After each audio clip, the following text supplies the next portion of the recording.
Titanfall 2 review. Our first look at Titanfall 2 wasn't exactly favorable. The hodgepodge mix of multiplayer elements, borrowing from the likes of Call of Duty, and other military shooters, fused with the unique features of the first game, made it feel like a contrived experience. Does the retail release fare any better? Read on to find out. Unlike the first game, Titanfall 2 has a single-player campaign.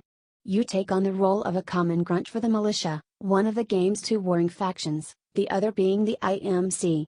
A series of unfortunate events results in you becoming a pilot, an agile warrior who can commandeer a giant robot known as a Titan. Before you know it, you'll find yourself on an adventure that has you tearing through a slew of equally well-armed pilots and their Titans, along with waves of disposable soldiers.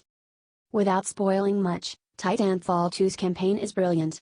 From running through a series of obstacles in a manufacturing facility run by a bot with a sense of deviousness that's not too far removed from GLaDOS in the Portal games, to squaring off against enemy Titans mid-air, it's well-paced with tremendous variety in level design. The narrative may not be anything new, but what Titanfall 2 lacks in that department, it makes up for with the banter between your character, Jack Cooper, and BT-7274, the Titan you're linked to.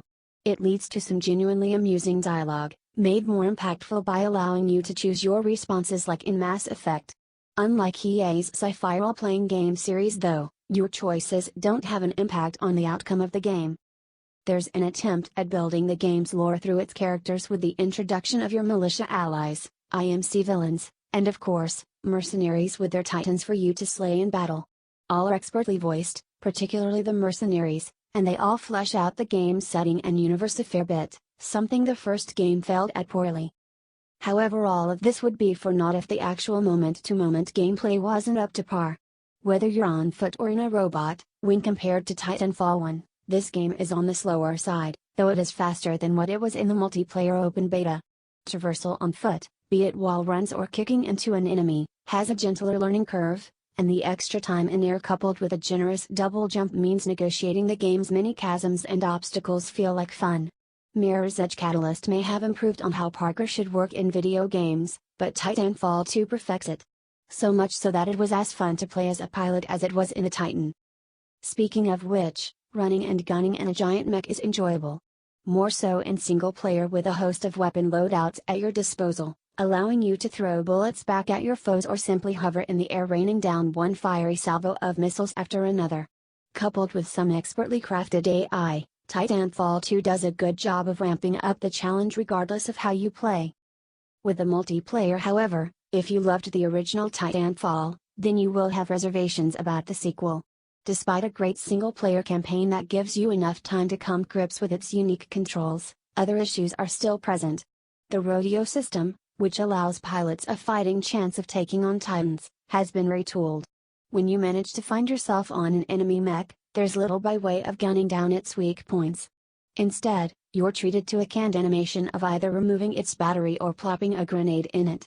What used to be one of the high points of combat now feels detached and dull. Furthermore, you can't just summon a Titan in after a period of time. Instead, it's linked to your performance.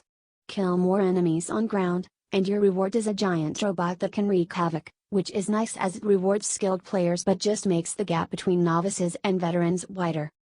New game modes like Bounty Hunt are interesting additions, allowing you to earn points on each kill and forcing you to deposit them at specific locations during certain segments of play. Though we still wish Frontier Defense, the cooperative mode of the original, had made it to Titanfall 2, and that matchmaking was faster. It consistently took us over 10 minutes to find a game throughout the launch week, making it an exercise in patience. Interestingly, Respawn plans to keep all of the game's downloadable content, DLC, available for free, which is welcome, as are myriad of visual customization options for your pilot and Titan in multiplayer. So is Titanfall 2 worth the price of admission? Only if you're craving a fantastic single-player first-person shooter experience. The problem is, this year's already seen a few of them, with Doom and Deus Ex, Mankind Divided to name a few, which are a lot cheaper right now, compared to the Rs.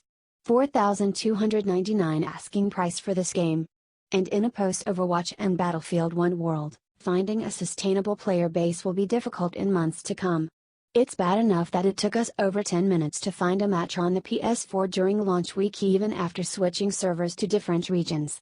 Unless something drastically changes, the wait to get into a game will just take longer. Titanfall 2 brings some much-needed improvements to its predecessor, but lengthy matchmaking, questionable multiplayer additions, and the removal of some features considered intrinsic to the franchise make it tough to recommend. Pick it up after a price drop.